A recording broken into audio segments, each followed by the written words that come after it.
What up fam, welcome to this week's video. Let's get right into it. Mundo, who received a nerf in the last patch, is getting a small buff to his E damage. There's a big update on mage champions. A big chunk of them are receiving buffs on auto attack, cast time, projectile speed, attack speed, etc. you name it. And if your main champion didn't get one, well, hope your prayers work on future patches. AD champ players beware, base armor and Ramses W is getting an increase. Briar is getting nerfed for 2 patches in a row. Her Q will have reduced base damage and armor penetration, and her ultimate deals less damage at a lesser additional AD ratio. Graves users might have to play a bit more passively now, as his armor gain per stack has decreased.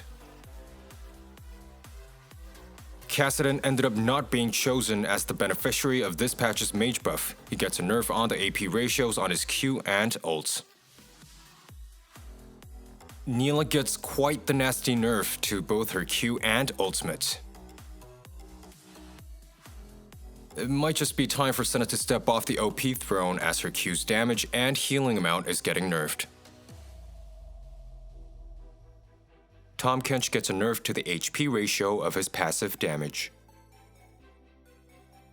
It seems like Riot's against seeing Ziggs in the bot lane. His armor will be reduced by 4.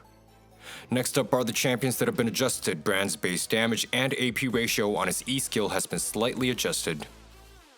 Gragas' cooldown refund on his E skill has been adjusted, making it a buff only up to 70 ability haste, but a nerf thereafter.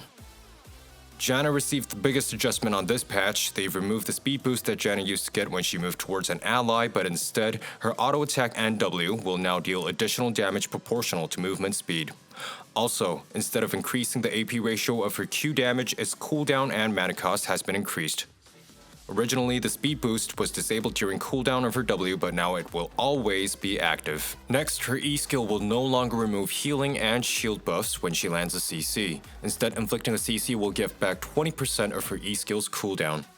Her shields will no longer decrease gradually, but will disappear all at once. Her E skill's cooldown and mana costs have been adjusted as well. The final champ of this patch note, Seraphine, has received adjustments to her passive damage and W's AP ratio. Also, her Q skill will have reduced damage proportional to lost health.